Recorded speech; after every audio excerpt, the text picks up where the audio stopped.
Sexual reproduction in flowering plants. Chapter 2, Part 1.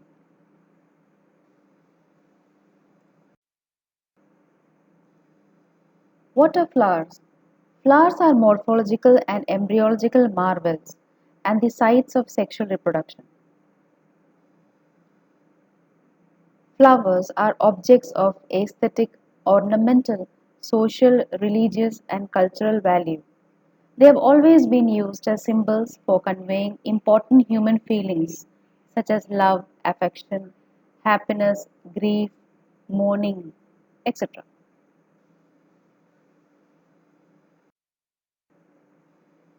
Here we can see a diagrammatic representation of longitudinal section of a flower.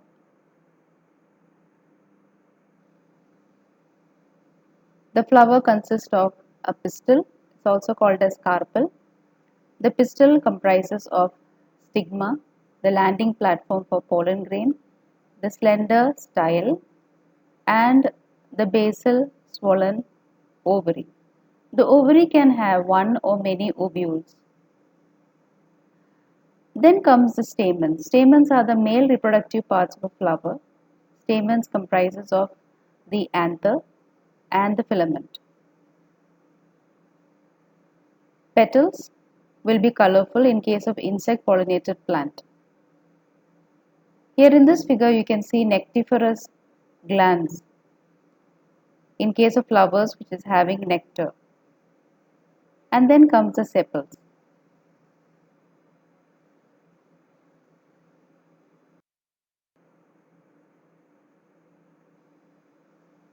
In the previous chapter we studied the three events of sexual reproduction: the pre-fertilization, fertilization and post-fertilization. Pre-fertilization can be divided into gametogenesis and gamete transfer. Gametogenesis means the process in which gametes are synthesized.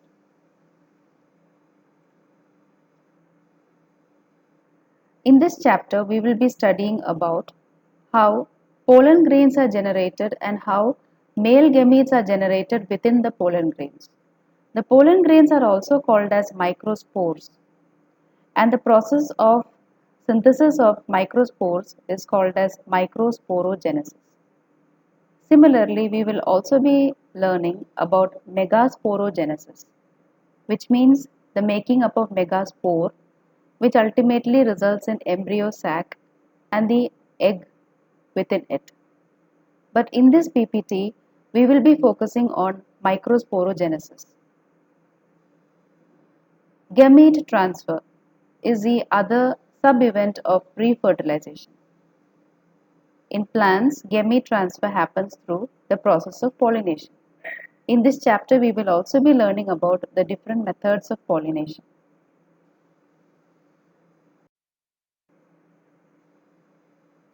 There are different types of stamens. All stamens don't look alike. There are different patterns of stamens. Generally, a stamen has bilobed anther. There are two lobes seen, a right lobe as well as a left lobe.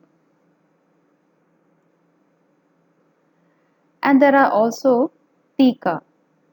Theca is a structure which is present in each lobe. Each theca has got two structures called microsporangium, which will be later filled with pollen grains. Therefore, we can say the anther is bilobed as well as dithecous. Dithecous means two theca.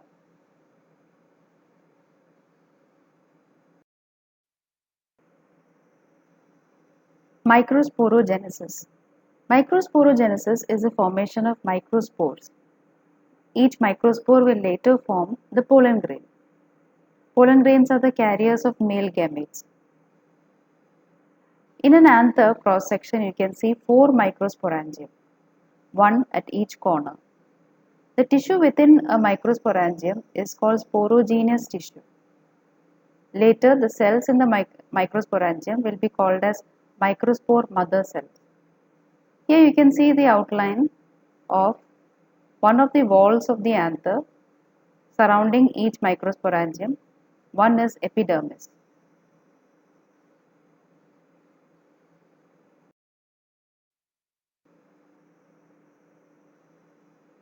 A microsporangium is surrounded by four wall layers. The first and the outermost layer is called epidermis.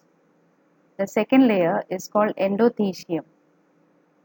The third and the fourth layers are called middle layers. And then comes a layer of cells called tapetum. The outer three layers, epidermis, endothecium and middle layers, gives protection to the microsporangium, whereas the tapetum gives nourishment to the cells within the microsporangium. This is a diagram showing the cellular aspect.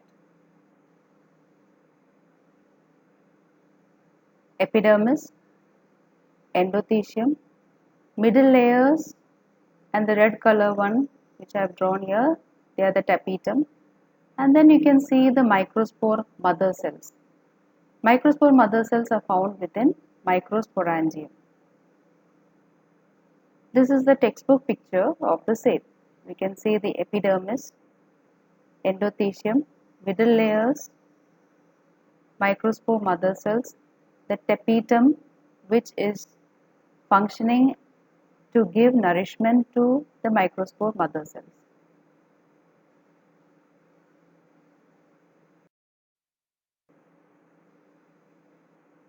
The process of microsporogenesis.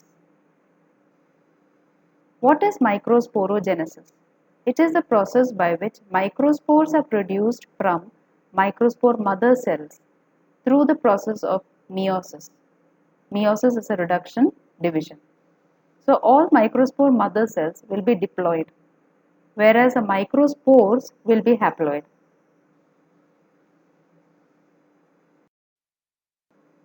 The process of microsporogenesis can be explained through diagram.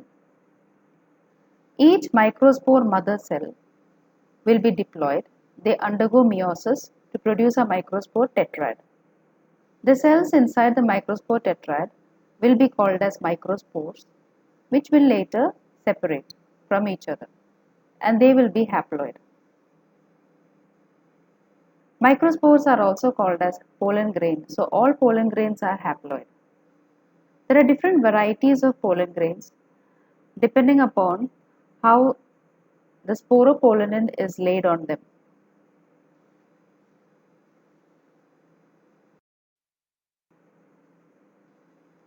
Pollen structure. A pollen grain is made up of an outermost layer called as exine. It is hard, and the inner layer is called as intine. It has got a nucleus and cytoplasm.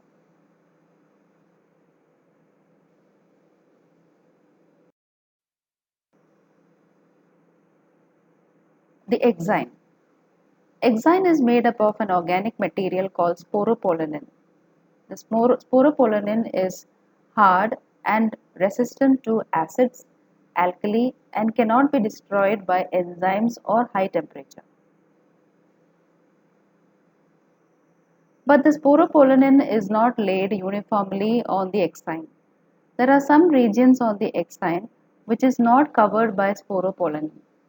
These gaps on the exine in which sporopollenin is absent are called as germ pores.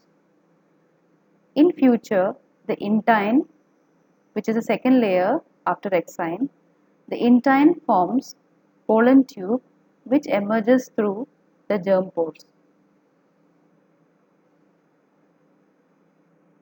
Now about the intine. The intine is made up of cellulose as well as pectin. It helps in the formation of pollen tube.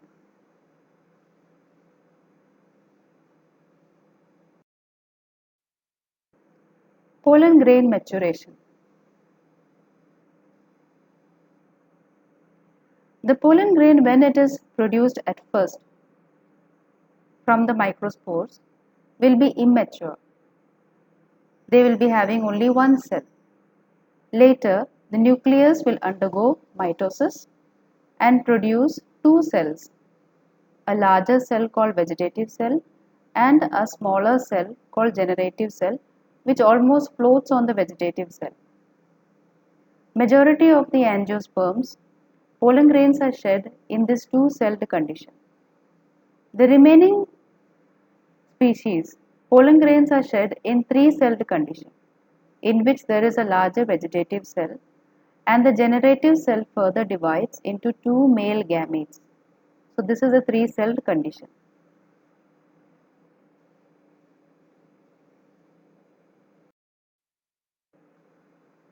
Pollen grains causes allergy in human beings.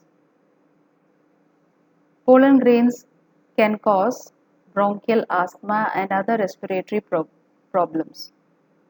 For example, in a plant called Parthenium, the pollen grains can cause sneeze problems, cough and cold in human beings. But pollen grains are also consumed as nutrients by athletes and race horses. So this is how Parthenium looks like. Parthenium is a weed, it grows on the roadside, but its pollen grains are believed to cause allergy in human beings. Pollen grains, when it is consumed as nutrients, they call it as pollen tablets.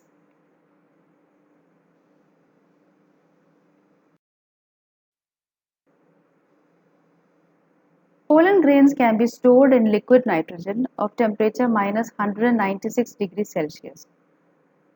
These stored pollens can be used for crop hybridization programs. There is a term which we have to study that is called viability. Viability of a pollen grain means the ability of a pollen grain to fuse with the egg or fertilize with the egg. The time of viability varies from one plant to another. In case of rice and wheat, the pollen grains are viable up to 30 minutes from its release. Whereas in plants like rose, legumes, and members of family Solanaceae, the pollen grains remain viable for several months.